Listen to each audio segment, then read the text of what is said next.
आपसे क्या करने की अपेक्षा होती है जब आपको किसी चीज की इच्छा या जरूरत होती है प्रार्थना करने की और कृतज्ञ होने की?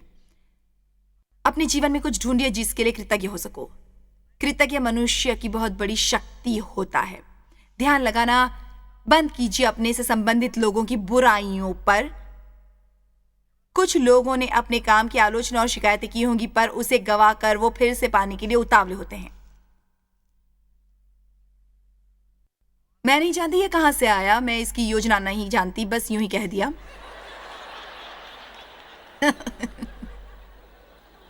इसीलिए हम ये विश्वास करने वाले हैं कि वो परमेश्वर थे जो मेरे मुंह से बोल रहे थे। पर आप मानते हैं ना कि ये सच है? मेरा मतलब, आप जिस पति के बारे में शिकायत करती होंगी उसे कोई एकांकी स्त्री सहर्ष स्वीकार कर लेगी। आमीन। कृपया उद्देश्यपूर्वक कृतज्ञ होना याद रखें। मेरा मतलब, जानबूझकर वो करें, अपने को चिड़चिड़ा और बदमिजाज न बनने दें। हर समय शिकायतें और भिन भिनाना आरंभ करने से इनकार करें। किसी बात की चिंता ना करें। परमेश्वर चाहते हैं हम शांत रहें। बाइबल में लिखा है, मसीह की शांति, आत्मा में शांति तुम्हारे हृदय में लगातार राज्य करे और निर्णायक काम करें। निर्णायक कौन होता है? निर्णायक बनना है कौन जीता है कौन हारा है। इसलिए हमें एक काम यह करना है कि शांति को अपने जीवन में राज्य करने देना है। परमेश्वर ने हमें एक इसलिए शांति दी है ताकि हम जान सके कब कुछ सही और कब गलत होता है। परमेश्वर शांति के दाता हैं। उनमें से कुछ समस्याएं जो आप लोगों को है, मैं उनका सामना कई बार कर चुकी हूं। आमीन। जैसा मैंने आज सुबह कहा था, हम लोग मूर्खता के काम करते हैं, कुछ ऐसे काम जो बहुत बेतुके होते हैं और जिनके लिए हमें बाद में मूल्य देना पड़ता है। तब हम चाहते हैं परमेश्वर सब ठीक करे। शांति को अपने जीवन में निर्णायक बनने दीजिए और ध्यान दीजिए, यदि आपको किसी काम के बारे में शांति न हो तो वो मत कीजिए, और यदि आप इसे समझ नहीं सके तो आपको उसे समझाने के बारे में चिंता नहीं करनी है। आप केवल ये कह सकते हैं, देखिए मैं इसका कारण नहीं बता सकता, पर मैं उस पार्टी में जाने के बारे में नहीं सोचता। असल में मैं खुद भी इसका कारण नहीं जानती, पर वो चीज खरीदने के बारे में शांति नहीं अनुभव कर रही। मुमकिन है कि आपके पास पैसे हो, पर शायद वो उसे लेने का सही समय न हो। आपके पास शायद पैसे हो, शायद परमेश्वर जानते हैं अगले कुछ महीनों में ऐसा कुछ होने वाला है जिसके लिए आपको पैसों की जरूरत होगी, और वो इस वक्त आपको उसे खर्च करने से रोकते हैं। इसीलिए हमें शांति का मार्गदर्शन अपनाना है। टीवी द्वारा देखने वाले सभी, या आपके और परमेश्वर के बीच की बात होगी, वो आपके जीवन की सबसे बढ़िया आशीष होगी। यदि आप उसके बारे में शांति अनुभव ना करें तो वो मत कीजिए, कभी मत कीजिए। आमीन। और यदि आपको उसके बारे में शांति हो तो कीजिए। अपने अंतःकरण को दबाकर शांति की अपेक्षा मत कीजिए। यदि आप शांति चाहते हैं तो आपको अपना मन सही बातों पर लगाना होगा। यशायाह 26 के अनुसार, वो जिसका मन मुझ पर लगा रहता है मैं उसे रखूंगा पूर्ण शांति में। इसीलिए वो सचमुच महत्वपूर्ण है कि आप वचन यूहन्ना 14:27 पढ़ने वाले हैं। आइए उसे देखें। मैं अपनी शांति तुम्हें देता हूं, यीशु ने कहा स्वर्ग की ओर जाने से पहले।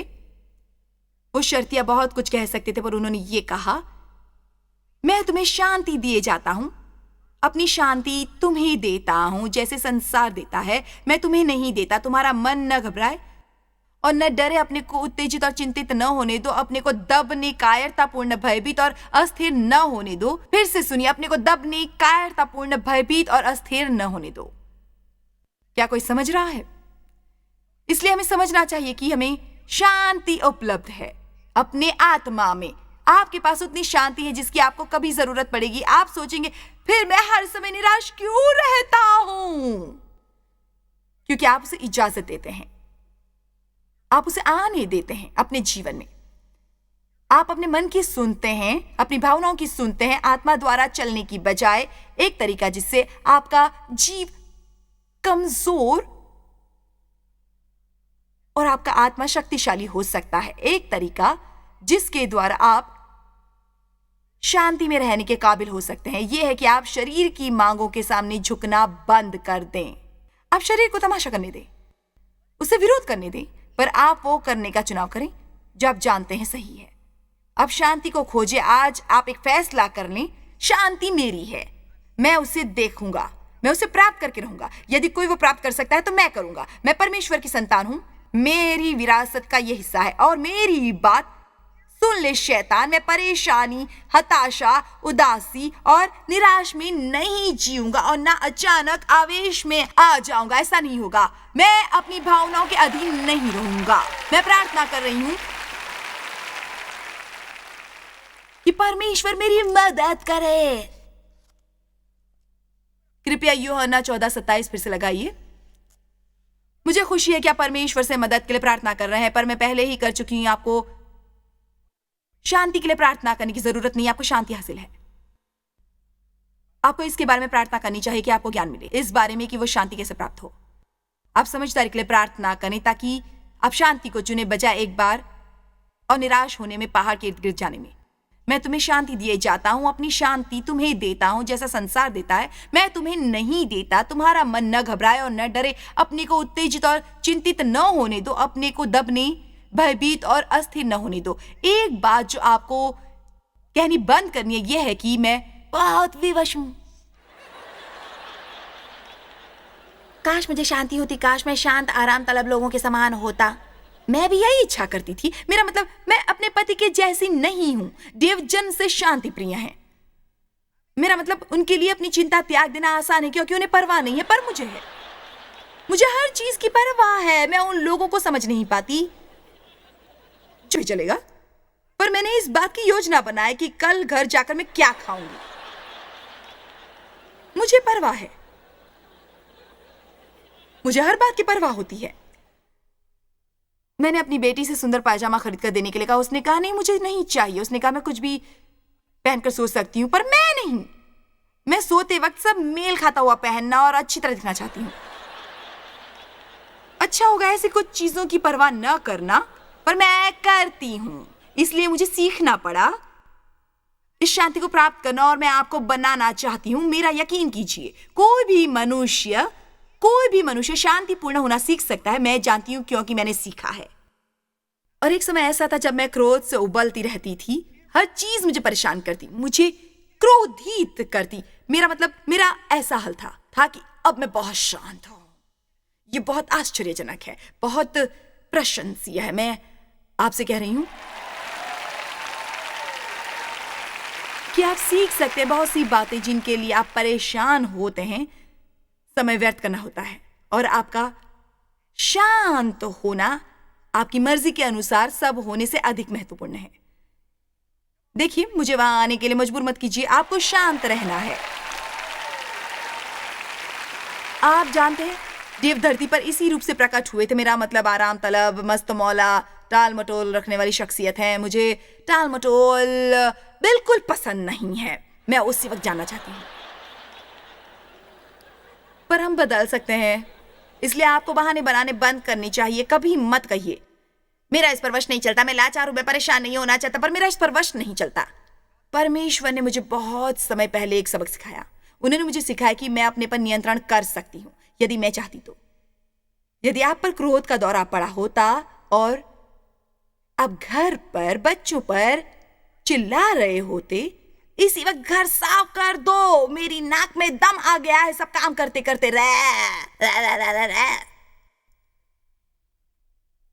यदि मैं द्वार की घंटी बजाती, कितने जानते हैं आपको नियंत्रण कर लेना चाहिए। मेरा मतलब, आपने खुद पर नियंत्रण कर लेना था, इसीलिए ये संभव है। मेरा मतलब, परमेश्वर ने मुझे सचमुच सिखाया, क्योंकि मैं कहती मेरा इस पर वश नहीं है, मैं परेशान हो जाती, मैं बहुत लाचार हूं। उन्होंने कहा तुम लाचार नहीं हो। और उन्होंने मुझे ये उदाहरण दिया कि यदि तुम्हारा पादरी उस वक्त द्वार की घंटी बजाता, मेरा यकीन करो, तुम चुटकी बजाते ही खुद को नियंत्रित कर लेती। ये सुनकर मेरी आंख खुल गई, क्योंकि तब मुझे समझ आई कि हम अपने को नियंत्रित कर सकते हैं। जब आप किसी के साथ होते हैं, या मैं होती हूं जिन्हें मैं प्रभावित करना चाहती हूं, मैं अपने को नियंत्रित कर सकती हूं। और वैसे ही आप भी। मेरी सलाह मानिए, एक व्यक्ति जिसे हमें हमेशा प्रभावित करने की इच्छा होनी चाहिए, वो है परमेश्वर। वो हर वक्त हर जगह होते हैं जहां हम जाते हैं। वो सब कुछ देखते हैं, वो सब कुछ जानते हैं। वो हर वक्त हमारे साथ होने के लिए वचनबद्ध हैं।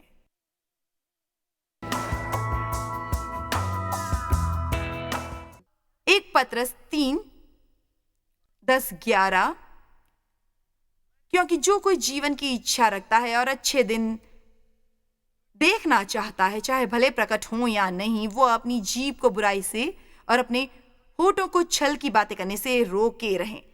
मैं इसके बारे में प्रचार नहीं करने वाली हूँ, चाहे मुझे प्रसन्नता होगी, पर मैं इसके लिए शामिल करना चाहूंगी आपको, क्योंकि ये अगले वचन के साथ उपयुक्त लगता है। और कहना चाहूंगी, यदि आप प्रसन्न रहना चाहते हैं तो आपको अपने होठों को सीना सीखना होगा। कितने मानते हैं इस बात को? ये इन बातों में से एक है जिन्हें आप लिख सकते हैं यदि आप कुतूहल रखने वाले व्यक्ति हैं। मुझे अपने काम से मतलब रखना चाहिए। यदि आप ये बहाना बना रहे हैं कि आप अपने पर नियंत्रण नहीं कर सकते, आपको लिखना चाहिए। इसलिए यदि आप ये मानते हैं कि मेरा मुंह हमेशा मुझे परेशानी में डालता है, तो आप लिख सकते हैं, मुझे अपने होठ सी लेनी चाहिए। अब आगे चलते हैं। अगला वचन, आगे बढ़ते रहना चाहिए, मुझे बहुत कुछ कहना है। वो बुराई का साथ छोड़े और भलाई ही करे। वो मेल मिलाप को ढूंढे, शांति ढूंढे, डरो, नैतिक संघर्ष और उत्तेजित भावनाओं से विचलित न हो और उसके यत्न में रहें। ये वचन मेरे लिए जीवन बदलने वाला साबित हुआ। परमेश्वर अन्य लोगों और अपने साथ केवल शांतिपूर्ण संबंधों की इच्छा न करें। यहां 3 भिन्न पहलू हैं। उन्होंने कहा, लोगों की तरफ देखकर केवल ये मत सोचो काश हम मित्रतापूर्वक रह सकते।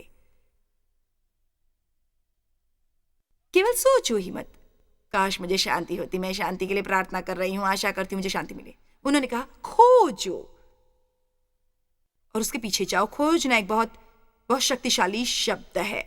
उसका अर्थ है तुम्हारे पास जितनी शक्ति है उसके साथ किसी चीज को खोजो। और ऐसी बहुत कम चीजें हैं जिन्हें बाइबल हमें खोजने को कहती है। वो हमें परमेश्वर को खोजने को कहती है, धर्म को खोजने को कहती है, शांति को खोजने को कहती है। जब मैंने ये वचन पढ़ा, याद रखिए कि मैं कई वर्षों तक परेशान रही थी और मैंने देव को अपने जीवन का आनंद लेते और शांत रहते देखा था। और मेरा कभी कभार एकाध दिन शांत होता, पर शैतान को ज्यादा कोशिश नहीं करनी पड़ती थी मुझे उकसाने में। मैं जानती हूँ शायद आप सभी का मेरे जैसा बुरा हाल नहीं है, शायद कुछ का है, शायद कुछ का बदतर है। शायद आप में से कुछ सचमुच प्यारे शांत लोग हों, पर ज्यादा गर्व मत करो क्योंकि आप में कई दोष भी होंगे। आप दोबारा आइएगा तब मैं निष्क्रियता के बारे में बोलूंगी। हमें इसे यहीं समाप्त करना चाहिए। प्रभु की स्तुति हो।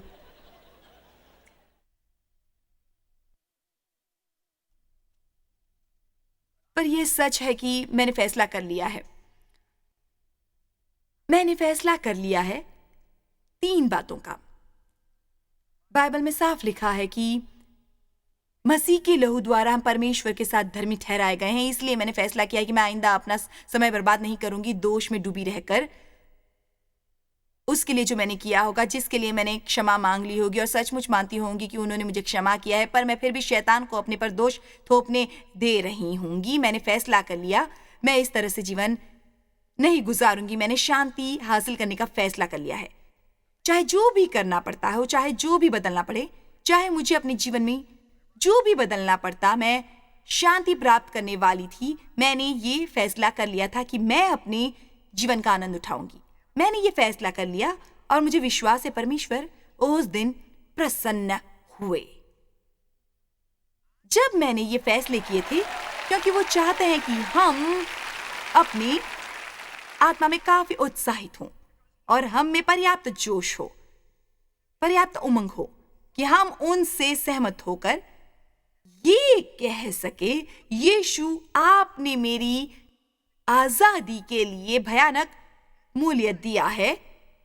मैं आइंदा निष्क्रियता से बैठकर केवल इच्छा और आशा नहीं करूंगा और शैतान को इसे चुराने नहीं दूंगा। मैं हाथ पर हाथ धरे रहकर केवल बहाने नहीं बनाऊंगा। जब आपने बताया कि ये मेरी विरासत है, मेरा लहू द्वारा खरीदा हक है, मैं आज ये फैसला कर रहा हूं कि चाहे जो भी करना पड़े, चाहे उसमें मेरा पूर्ण जीवन लगे, मैं राज्य का आनंद उठाऊंगा। मेरे पास धर्म होगा, शांति और पवित्र आत्मा में आनंद होगा।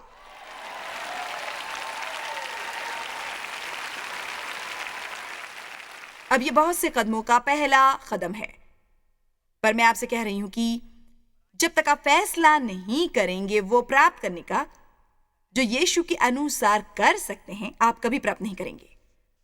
आपको शांति को खोजना होगा जोर शोर से। तो आइए हम बात करें कुछ मिनटों तक लोगों के साथ शांति के बारे में।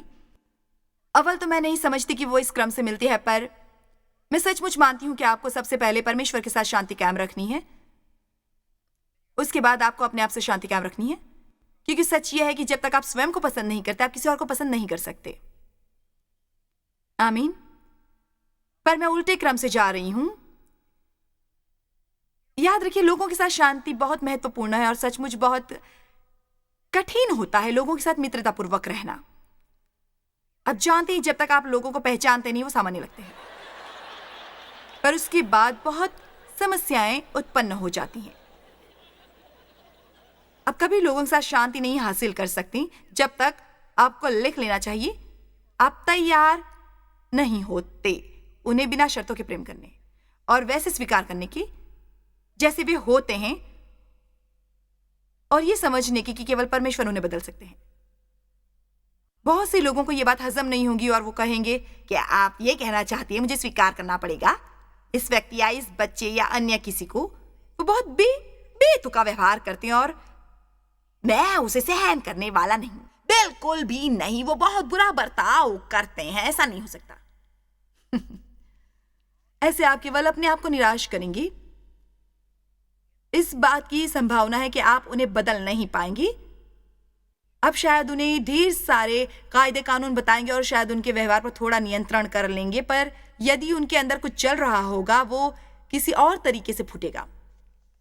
आमीन। क्या आपने हथौड़े से छछूंदर को मारने वाली गेम देखी है? मेरे पास थी जिसे मैं सभाओं में इस्तेमाल करती थी। हम उसके साथ कुछ इस तरह से खेलते थे, हम उसे पीटते और वो कहीं और प्रकट हो जाता था, पीटते और वो प्रकट हो जाता था।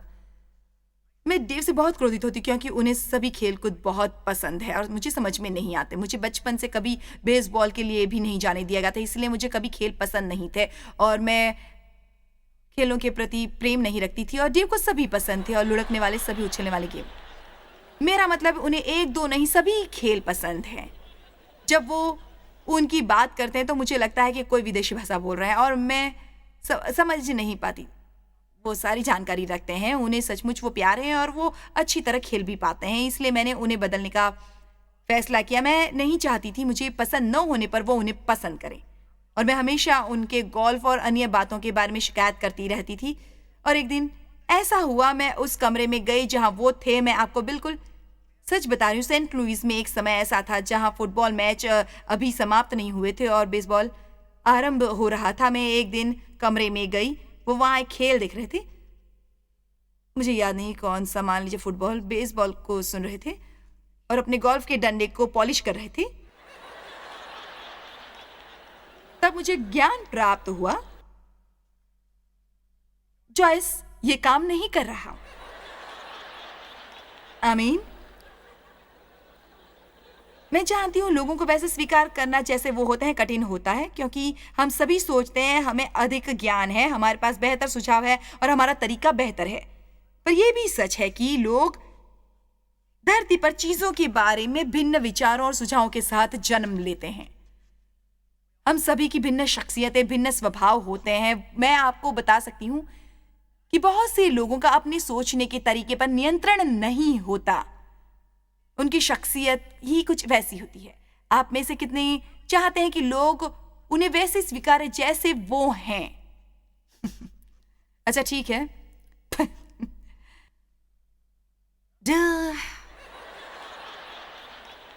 क्या मुझे यह समाप्त करने की जरूरत है? मेरा मतलब, आप जो बोते हैं वही फसल पाते हैं।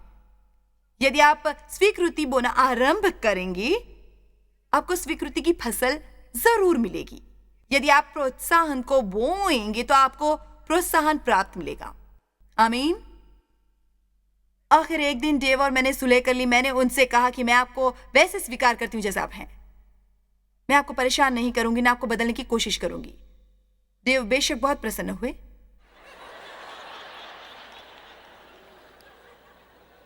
फिर उन्होंने भी वही कहा, मैं बहुत प्रसन्न हुई, पर मैं ये स्वीकार करती हूँ कि वो मुझसे अधिक प्रसन्न हुए क्योंकि वो मुझे इतना परेशान नहीं करते थे। सबसे महत्वपूर्ण यह है कि चाहे कोई कुछ गलत कर रहा हो, फिर भी वो उनका परमेश्वर द्वारा दिया अधिकार होता है अपना चुनाव करने का। पर आपको ये बात अच्छी नहीं लगती।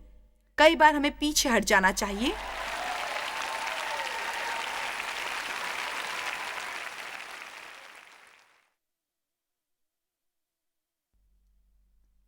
और लोगों को अपनी भूलों से सीखने का मौका देना चाहिए।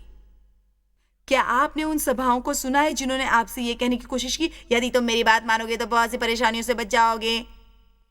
नहीं, आपने उनकी बात नहीं सुनी थी और अब आप परेशान हैं क्योंकि आपके बच्चे आपकी बात नहीं सुन रहे।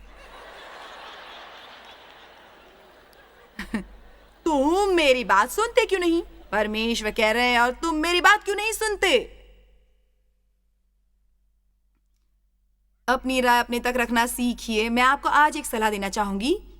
आपको दूसरों की समस्याओं में उलझने से केवल आपका आनंद ही खो जाता है। आमीन। अपनी बगल में बैठे व्यक्ति की ओर मुड़कर कहें, अपने काम से काम रखो। जानते हो, ऐसी ढेर सारी और बातें हैं जो मैं यहां कह सकती हूं। आसानी से नाराज मत होइए, तुनक मिजाज मत बनिए, हमेशा दूसरे की भलाई पर विश्वास कीजिए, वगैरह वगैरह वगैरह वगैरह। मैं आज आपको अपने साथ शांति कायम करने को प्रोत्साहित करती हूं। क्या आज अपने साथ आप शांति कायम करेंगे? अपने विरुद्ध होना बंद करेंगे? मैं चाहती हूं कि आज आप परमेश्वर के साथ अनुबंध कर लें कि आप अपने पूरे जीवन में आइंदा कभी भी अपने मुंह से अपने बारे में कोई नकारात्मक बात नहीं करेंगे।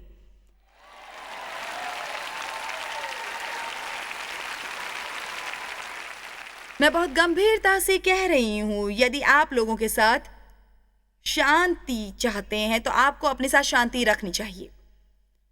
और आपको सीखना है इसी समय कि परमेश्वर ने कोई कूड़ा नहीं बनाया है। आपको निर्भयता से वो कहना चाहिए जो परमेश्वर कहते हैं। मैंने कल आपको फिलेमोन 1:6 में से क्या सुनाया था? पौलुस ने कहा, मेरी प्रार्थना है कि तेरा विश्वास में सहभागी होना तुम्हारी सारी भलाई की पहचान में मसीह के लिए प्रभावशाली हो। कितना अद्भुत वचन है। हम हमेशा उन बातों को कबूल करते हैं जो हमें गलत होती हैं। हमें उन भली बातों को भी कबूलना चाहिए जो हम में होती हैं। हमें कहना चाहिए, मैं परमेश्वर द्वारा अभिषेकित हूं, मुझ में प्रतिभाएं हैं, मुझ में सर्जनशीलता है, मुझे जानने वाले मुझे अच्छा मनुष्य मानते हैं, मैं अपने को पसंद करता हूं, मेरी बहुत बढ़िया शख्सियत है। मैं वहां नहीं जहां होना चाहता हूं, पर परमेश्वर का धन्यवाद वहां नहीं हूं जहां था। आमीन। ध्यान दीजिए, यदि आप शांति चाहते तो आपको अपने साथ शांति कायम करनी होगी। मैं जहां जाती हूं ये कहती हूं, मैं लाचार हूं। यदि आप अपने साथ शांति नहीं रखेंगे तो जीवन भर दुखी रहेंगे। कोई आपसे आकर कुछ नहीं कहेगा। क्या यहां कोई ऐसा व्यक्ति है जो अभी एक पल भी अपने से दूर रहा है? नहीं, नहीं, आप नहीं रहे, क्योंकि आप जहां जाते हैं अपने को पाते हैं। मैं एक बहुत हास्यजनक बात सोच रही थी। हम अक्सर होटलों में ठहरते हैं और कई बार रात को हमारी नींद खुलती है तो हम भूल जाते हैं कि हम घर पर नहीं हैं। तो एक रात जब मैं उठी, मैंने सोचा कि मैं घर पर थी जब मैं एक दीवार से टकरा गई। वो एक आईने वाली दीवार थी और मैंने खुद को देखा। मैं डर कर चिल्लाने लगी।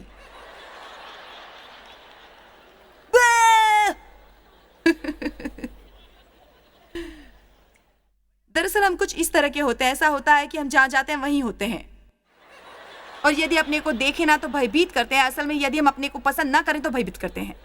कितनों को अपने प्रति बेहतर रुख की जरूरत है, तो वो प्राप्त कीजिए। केवल इच्छा मत कीजिए। निष्क्रियता से ये मत कहिए, हे परमेश्वर मुझे थोड़ी शांति की जरूरत है। देखिए, मैं शांति के लिए प्रार्थना करता हूं, मुझे शांति चाहिए, मुझे शांति चाहिए, शांति चाहिए। यूहन्ना 14:27 में साफ लिखा है कि परमेश्वर मेरे लिए अपनी शांति छोड़कर गए हैं। मुझे अब ये करना है कि परमेश्वर के अनुग्रह के द्वारा अपने को निराशा और परेशान होने नहीं देना है। मैं अपने होठ सी लूंगा क्योंकि मैं अपने को निराश करता हूं अपनी ही नकारात्मक शिकायतों वाली बातों से। मैं लोगों के साथ शांति कायम करूंगा। मैं अपने काम से काम रखूंगा। मैं उन्हें ये नहीं बताऊंगा कि क्या करना चाहिए। यदि वो मेरी राय मांगेंगे तो कहूंगा, क्या आप महसूस कर रहे हैं? क्योंकि यदि आप सचमुच चाहते हैं, मैं आपको बिल्कुल सच बताऊंगा। कितने सोचते हैं कि वो शांति के इस पक्ष में अपना कहीं अधिक भला कर पाएंगे यदि वो थोड़ा सामंजस्य बढ़ाएंगे। मैं वहां ऊपर बैठे लोगों को देख रही हूं। अच्छा होगा आप अपना हाथ उठाकर मुझे बताएं कि आप सोए नहीं हैं। मैं चाहती हूं आप दिन भर कहें, परमेश्वर का धन्यवाद कि मेरे पास शांति है और आज मैं शांति द्वारा चलने वाला हूं। परमेश्वर की शांति मुझ में है, मुझ में आनंद है, मुझ में धर्म है। मैं हर उस भली चीज को स्वीकार करता हूं जो मुझ में है। आज की शिक्षा में मैंने बात की है कैसे आपको यीशु मसीह में विश्वासी होने के कारण शांति मिलती है, और वो शांति प्राप्त करने को जो हमारे लिए उपलब्ध है, हमें शांति को खोजना चाहिए और डरना नहीं चाहिए। यूहन्ना 14:27 के अनुसार, मैं तुम्हें शांति दिए जाता हूँ, अपनी शांति तुम्हें देता हूँ, जैसे संसार देता है मैं तुम्हें नहीं देता। तुम्हारा मन न घबराए और न डरे। मैं आज आपको प्रोत्साहित करना चाहती हूँ कि आप अपनी शांति त्यागने से इनकार करें। वो आपके लिए परमेश्वर का उपहार है। आप उसके साथ बने रहिए और किसी चीज के लिए भी उसे कभी भी मत छोड़िए और बेहतर तरीके से जानिए। पर मुझे विश्वास है कि हमें सबसे पहले परमेश्वर को जानने की इच्छा होनी चाहिए। मुझे आपसे प्रेम है और आपकी परवाह है। परमेश्वर को आपसे प्रेम है। मुझे खुशी है कि आप आज प्रोग्राम देख रहे हैं, क्योंकि मुझे विश्वास है कि आप इससे कुछ सीखेंगे और सच में प्रभावित होंगे। आपका बाकी का दिन अच्छा रहे।